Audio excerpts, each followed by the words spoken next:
You know, I nearly make it here, you know. Because when they get in the bus, as they take off, the bus break down. So I said, well, let me walk.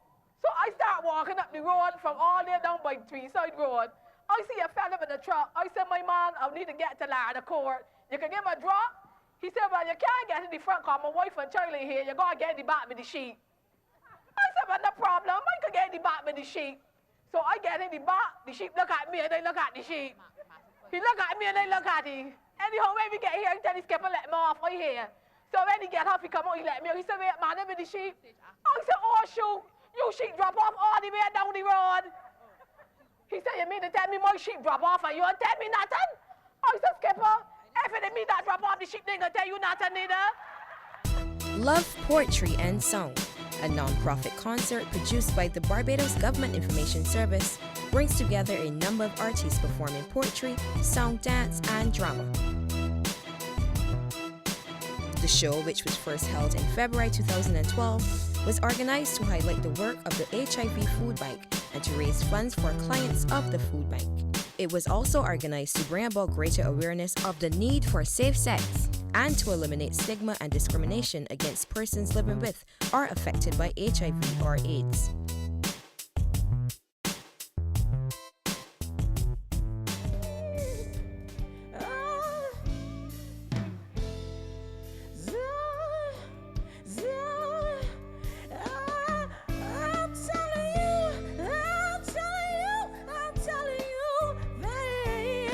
For having me.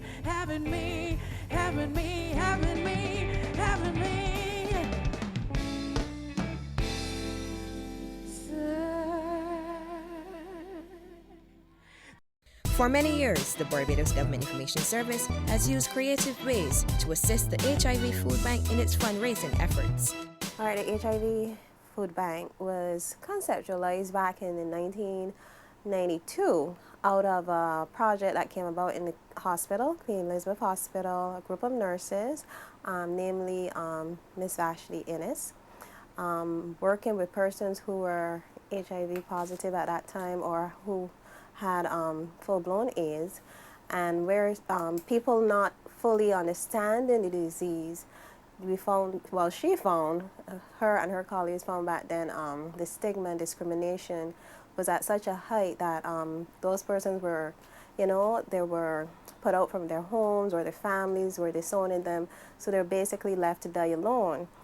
And seeing these individuals at the hospital and sometimes when they're discharged having nowhere to go, nothing, no food or anything of that sort, they decided in 1992, during December the 1st, they had a World AIDS Day, and the theme for that year was sharing the challenge. And she thought that it would have been a wonderful idea to, you know, what can we do to help these individuals? They have no family, they have nowhere to go, they, you know, they're having all these ailments. What was the least that we can do?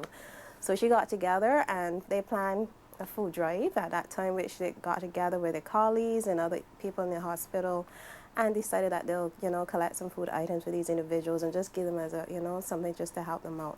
And from there, the food bank grew. Believe it or not, it grew out of just something as simple as, you know, just what can we do to help these individuals? Something as simple as just giving them something to eat, just to get them through the day came out, the food bank came out from that initiative.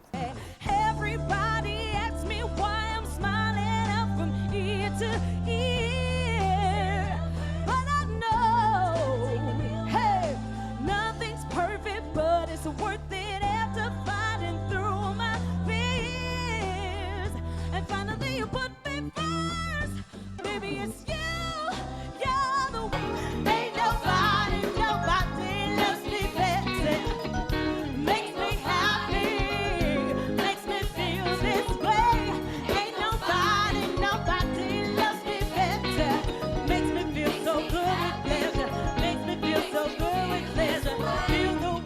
Though the food bank receives some government funding, it depends heavily on donations from the public.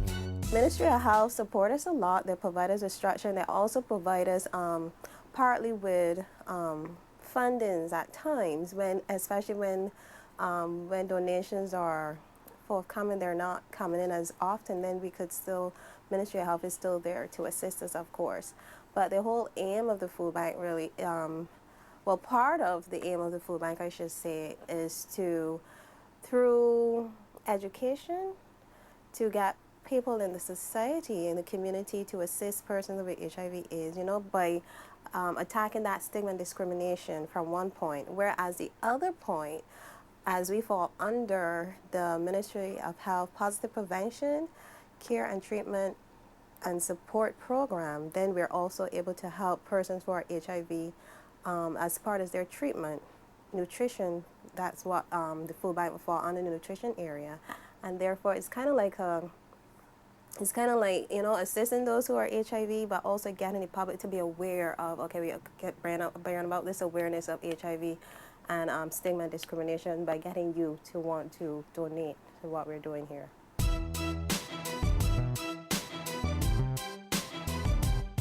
And they will wonder how you can work so hard and think so hard but still be filled with so much laughter.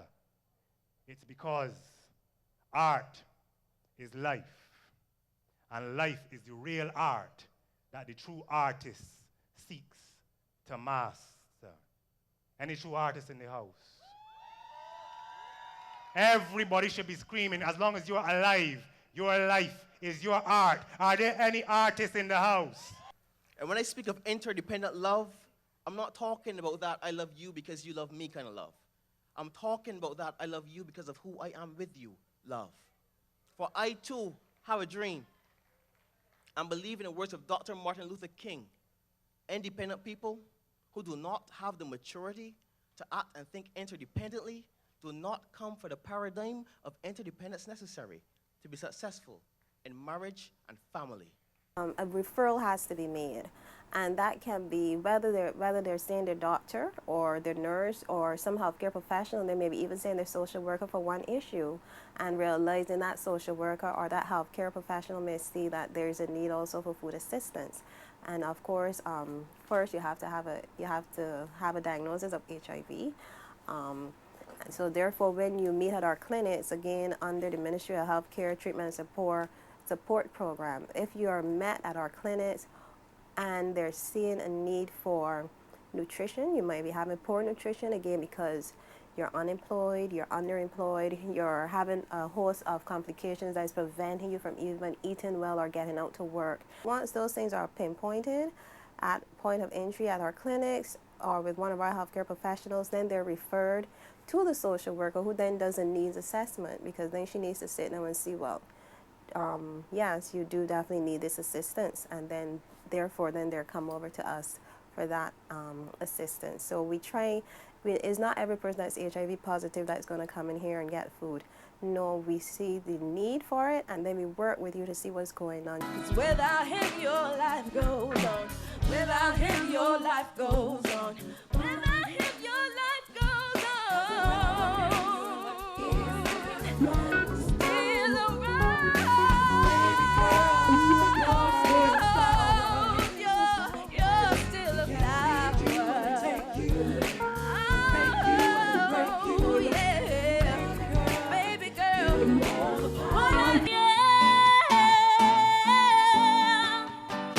Not really sure how to feel about it. Something in the way you move makes me feel like I can't live without it. It takes me all the way. I want you to stay.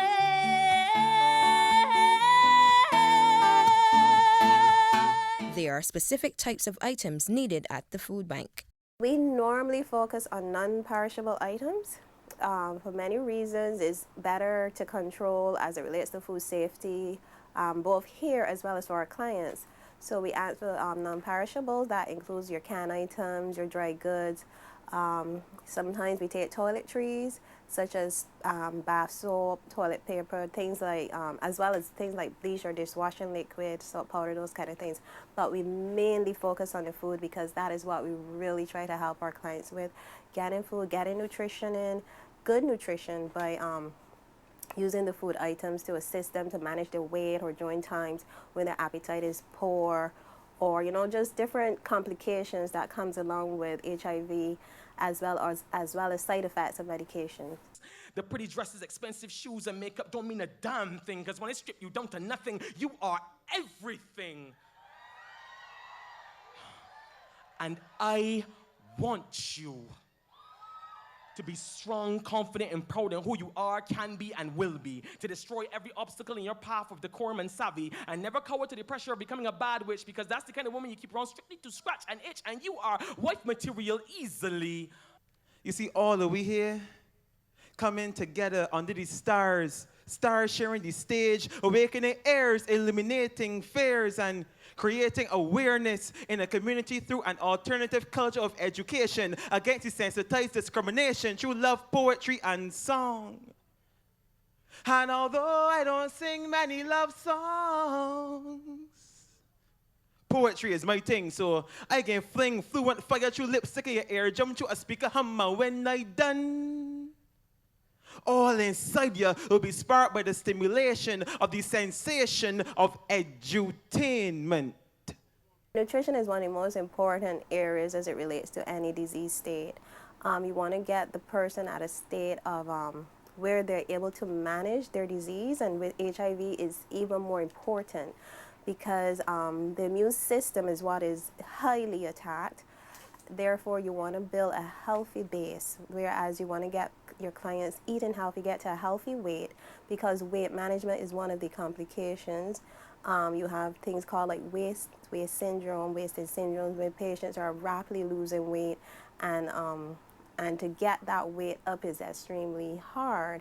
So you want to get your patients buying into good nutrition, understanding the importance of it, and then you want to help them to access the items, at least have some way of getting food and that nutrition. Right now, even with our clients, I try to encourage our clients to eat healthily, of course, and some of our clients that come in here may be low-income clients, unemployed, and so forth. So you want to work within their budget, work within their scope of what they can afford outside of getting the food here. So we try to encourage inexpensive foods that are healthy, of course. So we go for your cooked cereals. You're encouraged to get at least your cooked cereals in for high fiber and the nutrients that come with it, like your oats or your barley or things of that sort. Mark, I want two of these fruits here, man. Hold on, let me get a bag. Don't put your hand in the tray. Madam, you treating me dog? I want something in there. I want something this here. Here what I tell you. When you pay me for that, you know? I mean, you pass by me, you done over to me. You want us come and usually check me on a Sunday. I get pass to check you for true. Take care, man. Oh, yeah, man. When they come and want me money here? I hear one, man. My man, tell me your voice and check yourself here. You hear one, man. Well, boy. If you didn't hear that for myself, I won't believe it at all. Well, listen, Junie's my man, but he ain't really care what he doing to himself for other people. Man, you hear what Junie say when he go partying? Everybody living a fast life. The boy, they don't care about themselves no more, man. Boy, listen, people but here, they ain't taking this AIDS thing serious at all. My man, listen, more and more people out there contracting HIV and AIDS every year. At this rate in Barbados, I know we're going to happen next 10 years. Boy, let me tell you, you whole of Barbados about to learn to check yourself and learn to love safely. Donations to the food bank were higher during December and again in February thanks to love, poetry, and song. Around those periods that it catch on, other people remember, or other people decide, oh, I saw an ad, or I hear this is going on. So outside of those periods, we have people also coming back and donating. Lower periods are like summer, school is out, and I guess most people in general that probably would give around those times are probably, I don't know, on vacation or doing other things. And on top of that, we find heads of households comes in more often. So you might find a mother with a couple of children. She might come a little bit more often because the kids are on vacation, and where school meals could help to help manage any shortage of food in the home. You don't have school meals now, so she comes in more often, or father might come in more often to assist with the children during the summer. So summer is low period. December is definitely a high period, in February. I think that anything that brings the community together, bring people together for the good of mankind is always welcome. So I find that entertainment and entertainers, and wherever you find a good set of quality entertainment, that people will come out, and once you have a captive audience, then you have the prime opportunity to get a message across. I think events like this is a very good way of pushing the HIV message because of the fact that you have a lot of young artists that appeal to the young generation, and yes, they will find the time to be here to listen to the message. So I think, and that's the age group we know that is very volatile when it comes to the HIV virus. So they need to get the message, and I'm glad that we have events like this, and they can listen to people of their own age group about HIV and the dangers and how prevention, and even if you are HIV positive, that that's not the end of life. So very good. And I think I would congratulate GIS for taking this step, because I think it's a step in the right direction, and we can only go further from here. It is a different medium of putting forward the word about HIV and AIDS, and we've got to try our best in every area. And it's good that GIS will bring it like this, as opposed to the regular lectures on papers and things like that. Add music and poetry. I think it's great to have done it like this. One of the things I think you need to do is, as individuals, to have a very strong sense of self and the importance of your own strength in a relationship. One of the things that we do in our adolescent health education program is to teach people about life skills and how to negotiate in a relationship. And you can only do that if you have personal strength. So when you're getting into a relationship, you have to have some serious conversations with your partner, especially if you're going to be sexually active. Just the whole idea of bringing the message of stigma and discrimination in a different way, through music, through sound, through poetry, you might attract a different demographic. So information, then they may pick up better on that information. But and then the donations that come, the way that they have set up their program, where their event where you come and you make a donation and you get all this information, and then on top of that you're going to help to support the HIV/AIDS Food Bank, and as their program grows, so does our donation during that event has grown.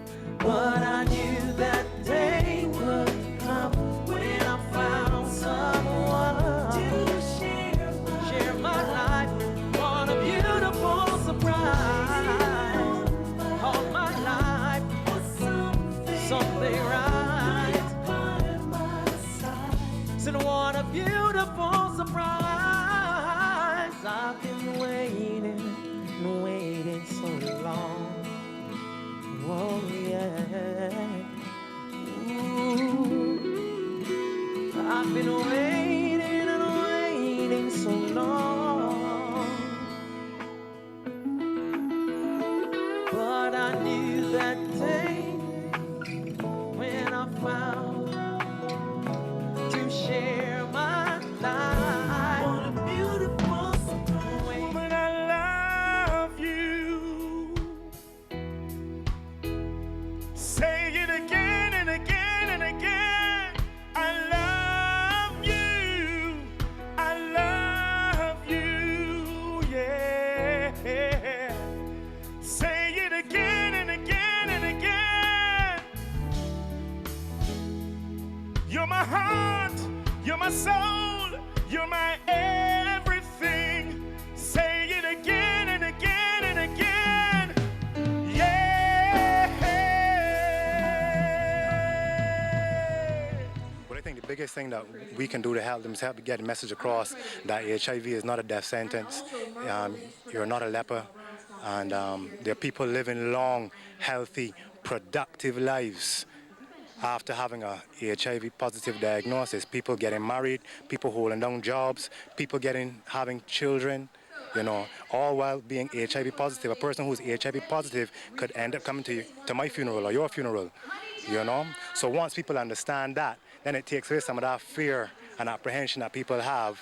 And I think that is the major task right now. I'll go out to the traditional, I think. And I'll say, listen, right? Be there. As in terms of getting rid of the stigma. When I was at community college, I remember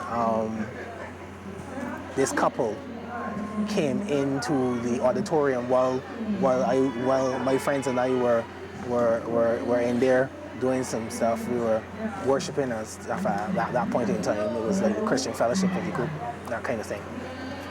And this couple came in, you know, and they said, we are homeless. We are, because basically the same thing, we're out of a job, all that, because we both have AIDS. I'm sorry to say that even in that Christian group, there was that, we can't touch them. And I was one of the couple of people who was not like that, because I've been educated like that. So, we were able to hold their hand, give them encouragement. All I'm saying is those people, people living with HIV and AIDS have to deal with a lot of discrimination even in this day and age. And to have somebody stop and say, you know what, I can't understand because I'm not going through it, but I can listen. My friends believe in the idea of testing because it's important to know your status. It's important to know that when you have switch partners, when you're not with somebody who you were with before, that one of the first things you do is that you go and get tested. If you're not tested, then you don't know what's going to happen in your life, and it can totally change your life. There's some people that are very afraid of it because we have a fear culture in Barbados. People fear the doctor. They don't want to get a checkup because they're afraid of what they have, and they're afraid of the consequences of actions. But you gotta face your fears. You can't just keep doing things all the time and not worrying about the consequences. You gotta face your fears. So just, take control of your life and go and get tested. Just when you go to the doctor, ask your doctor about getting tested for, not just even for HIV, just for STDs period. Just go and get tested. There's no fear behind it. Just go and do it. And I say it like this.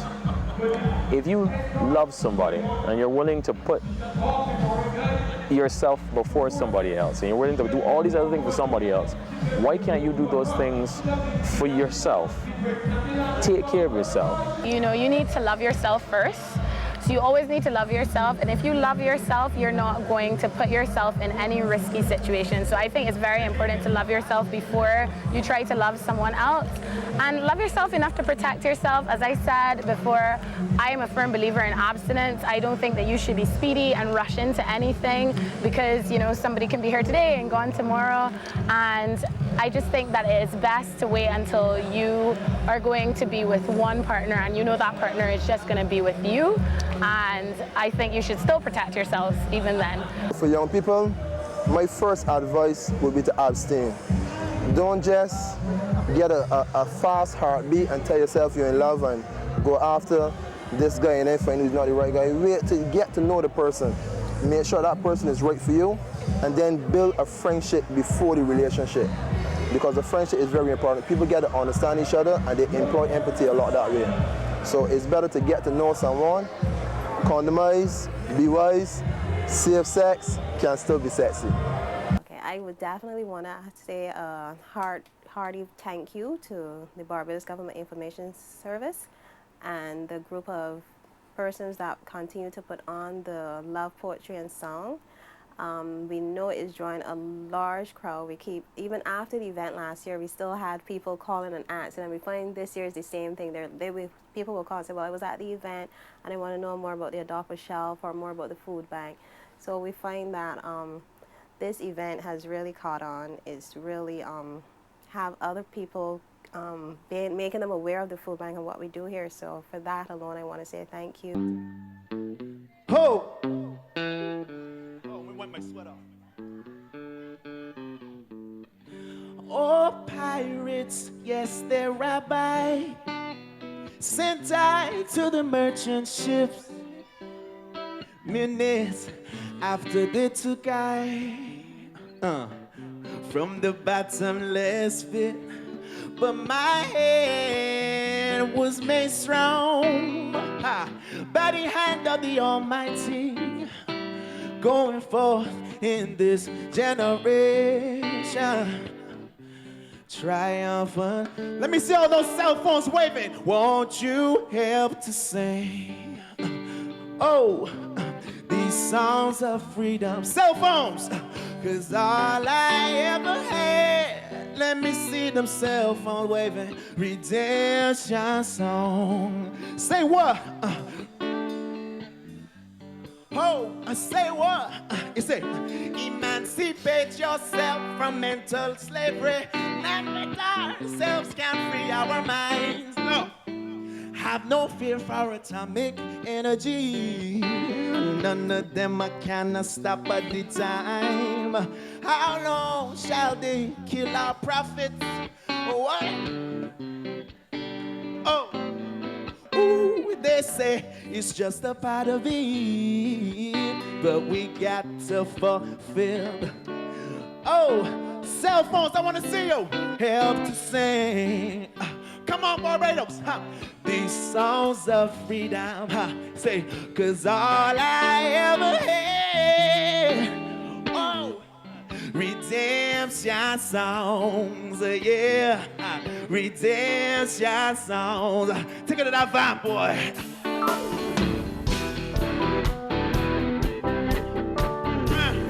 How y'all feeling out there? Redemption, redemption sound, sound, sound, sound, sound, sound, sound.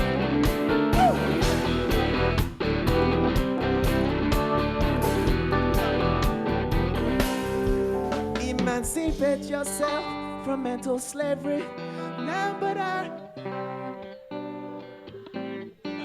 have no fear for 'cause none of them can stop the. That's right. How long shall they kill our? Why we stand aside and look? Some say just a part of it, but we got. Bring it down, Toe. Bring it down. Won't you have to say these songs of freedom? 'Cause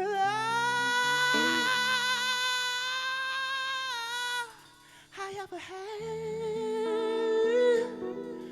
is redemption songs, redemption, redemption songs. Thank y'all so much. Y'all are amazing. Barbados, I love you. Love. Poetry.